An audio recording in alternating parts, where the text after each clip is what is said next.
ओम केवल हास्य व्यंग का कवि नहीं था, उसके अंदर तक एक करुणा थी।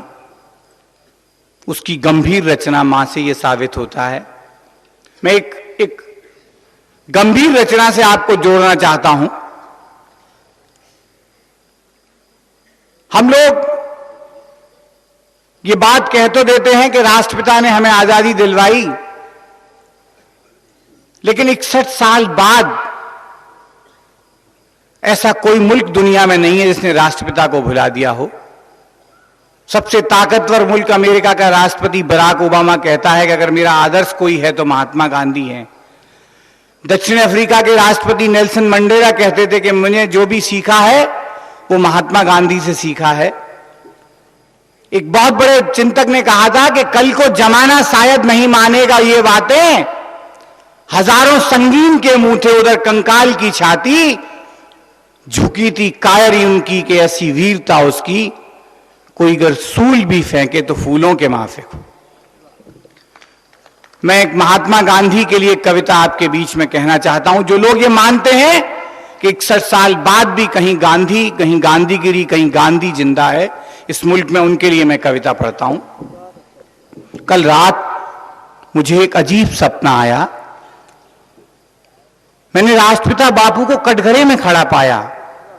अदालत भीड़ से खचाखच भरी थी और मुलजिमों के कटघरे में मोहनदास करमचंद गांधी की आदमकद तस्वीर खड़ी थी।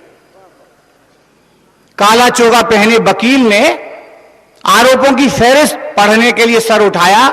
बोला, मिलॉर्ड, ये सच है कि हम बापू को 61 साल पहले विदा कराए थे, लेकिन उनके अस्तित्व को नहीं मिटा पाए थे। हम कंप्यूटर, एटम बम और ग्लोबलाइजेशन के इस युग में इनके सड़े गले आदर्शों को अपनाएंगे तो जमाना हम पर हंसेगा, हम फिसड्डी रहेंगे और मुकाम तक नहीं पहुंच पाएंगे। सत्य और अहिंसा अब सिर्फ नारों में मिलेंगे। ट्रस्टीशिप और स्वदेशी का जयघोष करने वाले धन्ना सेठ तो मूर्खों के स्वर्ग में भी नहीं मिलेंगे। मद्य निषेध और धर्मनिरपेक्षता नारों में ही अच्छी लगती है श्रीमान, इस मुल्क में खादी पहनने वाले अब ढूंढने से भी नहीं मिलेंगे। इस ऐतिहासिक मुकदमे का कालजयी फैसला सुना दीजिए और अप्रासंगिक हो गए इस महात्मा के आदर्शों को किसी दीवार में चुनवा दीजिए। पहली गवाही के लिए एक सफेद वस्त्रधारी नेता विटनेस बॉक्स में आया।